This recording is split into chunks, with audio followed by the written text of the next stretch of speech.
एकनाथ शिंदे पुन्हा मुख्यमंत्री व्हावेत म्हणून सिद्धिविनायकाला साकडं घालण्यात आलंय। शिंदेंनी त्यांच्या कार्यकाळात अनेक रुग्णांना वैद्यकीय मदत करून उपचार केले आणि या सर्व रुग्णांनी आज मुंबईतील सिद्धिविनायकाला शिंदे पुन्हा एकदा मुख्यमंत्री पदावर विराजमान व्हावेत असं साकडं घातलं। लाखो रुग्णांचे प्राण वाचण्यासाठी पुन्हा एकदा आम्हाला ती संधी द्यावी अशी विनंती करतो रे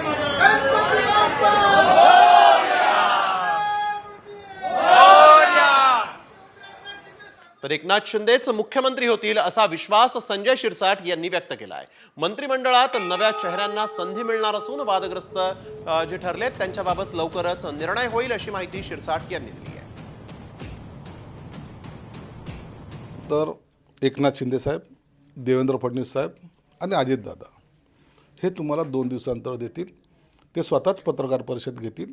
पुन्हा सांगतो, 2 दिवस वाट पहा आणि योग्य निर्णय जेव्हा होईल त्या टायमाला आम्ही सर्वजण मिळून, महायुतीचे सर्व घटक पक्ष मिळून आम्ही दिवाळी साजरी करू। 4 टर्म झालेले आहेत, सिनेटीमध्ये मी बसतोच आहे, परंतु अखेरला नेत्यांच्या समोर काही अडचणी आहेत का ते पाहावं लागतील।